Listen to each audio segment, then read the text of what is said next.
নমস্কার বন্ধুরা, পিউয়ের রান্নাঘরে সকলকে স্বাগত জানাই।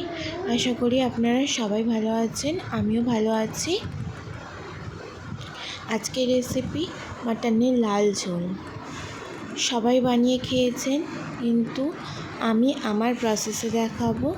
প্রথমে আমি 700 গ্রাম মতন মাটন নিয়েছি, তার ভালো করে ধুয়ে রেখে দিয়েছি। তারপর মাংসের জন্য আমি একটা মশলা বানিয়ে নেব।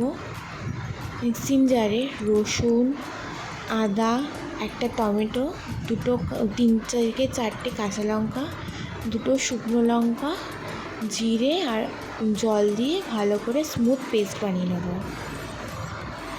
আমি এরকম একটা বাটি নিয়েছি, ওর মধ্যে সব মাটনগুলো দিয়ে দেবো। দেওয়ার পর আগে থেকে আমি 3টে বড় সাইজের কুচি করে রাখা পেঁয়াজ রেখে দিয়েছিলাম, ওটা দিয়ে দেবো।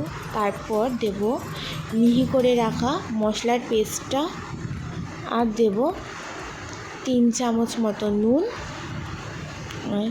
1/2 চামচ হলুদ, আর রং আসার জন্যে দেব কাশ্মীরি লঙ্কার গুঁড়ো। ঝাল হওয়ার জন্যে দেব গোলমরিচ গুঁড়ো, আর সর্ষের তেল দেব। দিয়ে ভালো করে মাখিয়ে কিছুক্ষণের জন্য রেখে দেবো।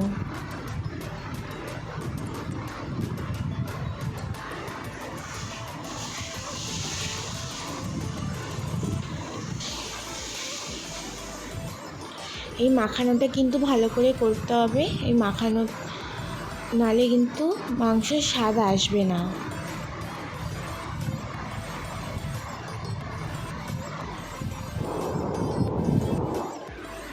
তারপর একটা কড়াইতে দেব সর্ষের তেল,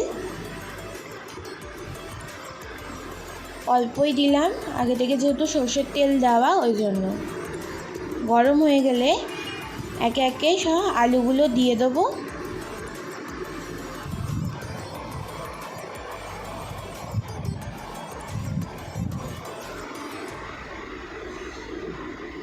এবার লাল লাল করে ভেজে নেব।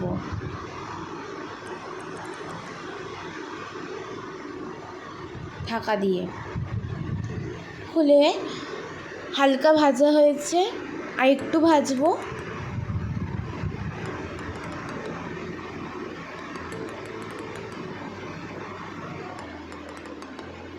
ভাজা হয়ে গেছে, এবার আমি তুলে নেব।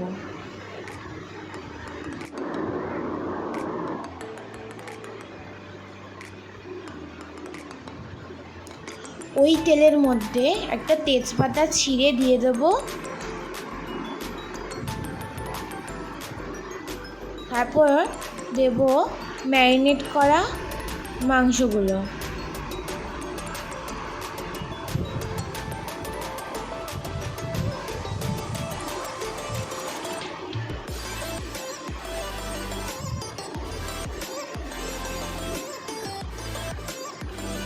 এবার ওই বাটিতে মশলাগুলো যেহেতু লেগেছিল, একটু জল দিয়ে ভালো করে দিয়ে দিয়েছি এর মধ্যে।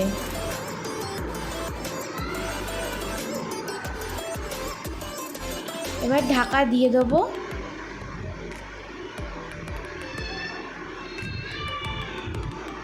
কিছুক্ষণ পর ঢাকনা খুলে আবারও নেড়ে ছেড়ে নেব। আর ওর মধ্যে দিয়ে দিয়েছিলাম একটা গোটা রসুন।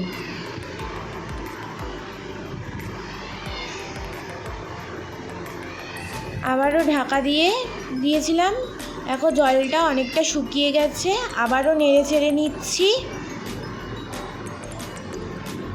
ছেড়ে নিয়ে আবার ঢাকনা দিয়ে দেবো।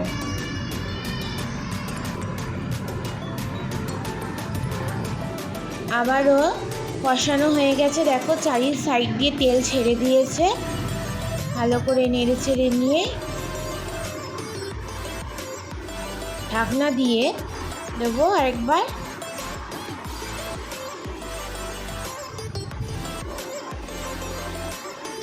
ঢাকনা খুলে ওর মধ্যে ভাজা আলুগুলোকে দিয়ে দেবো।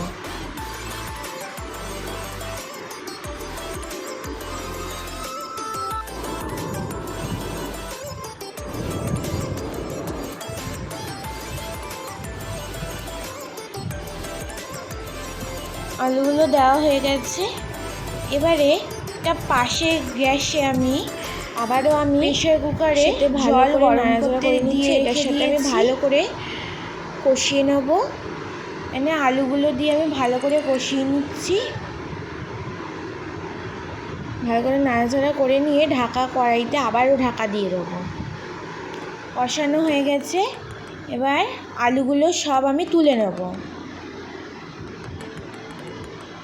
আগেই বললাম প্রেসার কুকারে জল গরম করতে বসিয়ে দিয়েছি, উষ্ণ গরম হয়ে গেছে।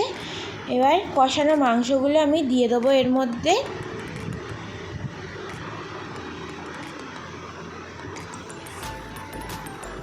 ভালো করে নাড়াচাড়া দিয়ে ঢাকনা দিয়ে 3টে সিটি মারবো। 3টে সিটি মারা হয়ে গেলে ঢাকনা খুলে ওর মধ্যে আলুগুলো দিয়ে দেবো। আলুগুলো দিয়ে ভালো করে নাড়াচাড়া করে নিয়ে ওর উপর থেকে গরম মশলা গুঁড়ো দেব, দিয়ে ঢাকনা দিয়ে একটা সিটি মেরে নেব।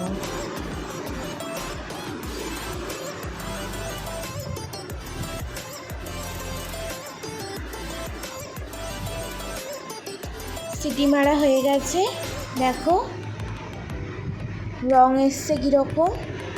এবার আমি একটা বাটিতে ঢেলে দেখাবো। যদি ভালো লাগে গরম গরম পরিবেশন করুন মাটনের লাল ঝোল। আমার ভিডিও যদি ভালো লাগে please like, comment and share এবং অবশ্যই চ্যানেলটি সাবস্ক্রাইব করে দেবেন।